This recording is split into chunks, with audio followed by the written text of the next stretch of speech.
I've recently passed the bar and started working as a business and construction attorney. And overall, I'm very grateful for the opportunities I've had so far in my career. Thanks, Constellation Counselor. And, wow, why would they not have more there? You'd think there would be. You think there would be? good Okay, for here them. it is. Sorry.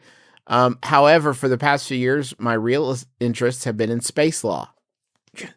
Yes. How can I show the world I'm ready to represent the stars? And as a space lawyer, what should my first order of business be? That's from Constellation Counselor and Carrie.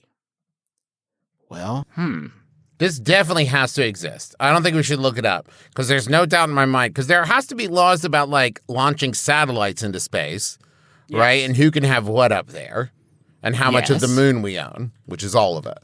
The last one I don't know, but there is international satellite law. We got there first, and by America standards, I'm not saying it's right or wrong, but we got there first and we put a flag on it. And historical precedent says that's ours now. Yeah, that's, I mean, here's the thing about space law. If you want And it's definitely wrong, by the way. But just to jump back, putting your flag on something and saying it's mine, definitely wrong. Not great. That. We all share the moon. There's a treaty. We all share, the moon's all of ours. The moon's all of ours. Nobody can Yeah, take but the it's moon out. mostly, mine. I think of it as a very American celestial body. The thing that the U.S. did that I think that you could model here is if you want to do a space thing, there's a little element of fake it till you make it, I think, because you're not going up there very much. Nobody is, but we like to act like we are. For example, a little bit ago, I don't know if you heard, but America did the United States Space Force. And everyone had a very good laugh about that. Like, wow, it's really wild that they want to start a Space Force. And we all had a lot of fun. There's a different guy in charge now.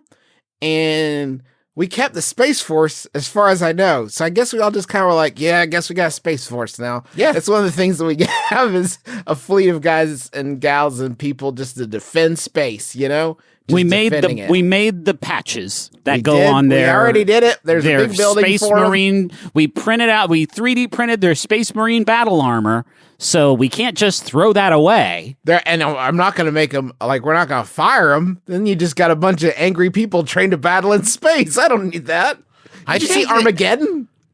Well, now hold on, Justin. They started off as drillers who were then trained as space people because it's easier to train drillers to be space people than it is to train space people to drill, as that movie establishes. Now, I will say this. What if you just started on your business cards, have it say like, Constellation Counselor and Carrie, business and construction attorney, comma, preeminent space law expert. Now, at this point... That's interesting. Because now at this point, there may be someone else on Earth who's like, no way, I'm the preeminent space law lawyer or whatever. Now, if that happens, you're going to have to challenge them to a space law off, right? Okay. And you beat them maybe in a Yu-Gi-Oh card battle. I don't know, however you want to settle it. And well, I mean, Travis, every court hearing is a law off. If you really want to get technical about it, anytime people go to court, it's a laws contest. I guess that's true, Griffin. It's all Yu-Gi-Oh battles, but with laws. You are correct. That's all a court case is. The evidence is Blue Eyes White Dragon. There's the analog works here in a bunch of different ways, and I think we can all agree. It's exactly the same. You know when your lawyer transforms into a more serious version of the original and he's lawyer? Taller, and better hair and stuff, and cooler eyes and a deeper voice. Or something. Yeah, you get it. We know so much about Yu-Gi-Oh! Hey, hold on to your beans real tight. Okay. Because I'm going to freak them. Okay. Isn't all law space law? Whoa! Like we're here, like we're all in it. Space. Do you know what I mean? Yeah, man. And like the aliens, we're aliens. There's a lot of argument about where space starts, right? For space law, because there's also sky law, right? Sure. But there's obviously some sort of permeable barrier there between sky law and space law. It's called the atmosphere. Really, yes, go on. Right, but if I'm on a rocket ship and I kill one of my fellow astronauts at in the ionosphere, like whose jurisdiction is that in? Is there air? What's that? Is there air? Then it's sky law. There's some air.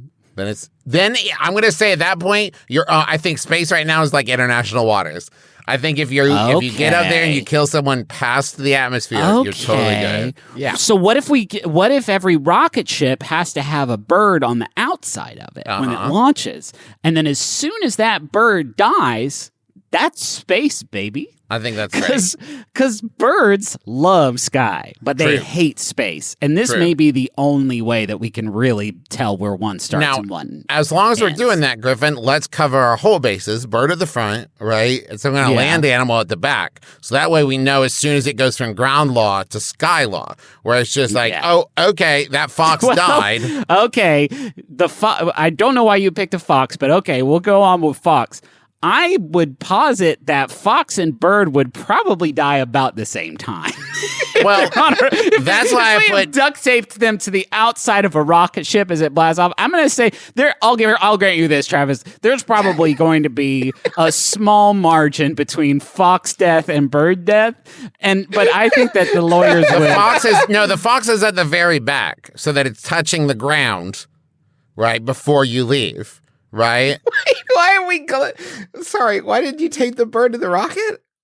So you know when you get into space, because birds love sky, Justin. Keep up. Birds love sky. If birds alive, here's a mnemonic device. If birds alive, you're in the sky.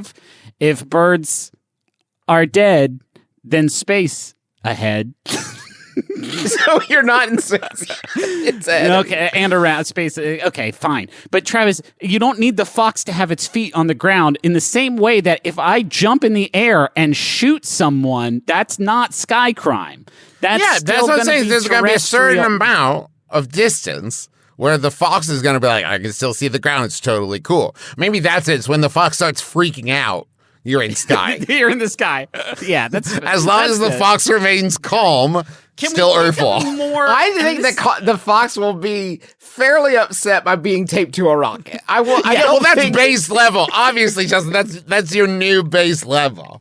So you got to let him acclimate. Yeah, you have to train chill foxes that don't mind being taped on. You got to tape him to the rocket a couple days ahead of time. We give him lots of yummy snacks. We were struggling. What we do is we tape baby foxes to the spaceships, and they grow in captivity. So this is natural for them. They love it. And we're starting to get into ethically choppy waters. So I just want to say right now. Ethically choppy waters ahead is what I would Ethically say. choppy waters ahead. I just want to say right now, these are hero foxes. I was going to go the other way, Griffin, and say these foxes deserve it. These foxes stole some chickens. Space is Australia for foxes. Like, space is the Australian fox. We're not even doing it for experiments anymore. We're just blasting them up there wholesale. Okay, this is definitely a hero bird, right? Because birds love sky. Every bird wishes they could get to space. There's so many birds. So many. Too many. That's all I'm going to say. All right. I think this solves it. Yep. Yeah. The question that was asked, which is, where does space start? Yep. You're welcome. Hey. All right. I know you had to acquire that and program it during the show. No. That's why you were doing your ad, which I think is How long does it impressive. go, Justin? Well, what I've found is a 50-second bed, so we can and it's isolated. It's just that part. So it can go for as long as you want. It's chiller than I remember. Well, it's isolated, so you don't have those scorching guitars. You don't have Hetty doing his bass riffs. Oh, hey, can I tell you guys some exciting news?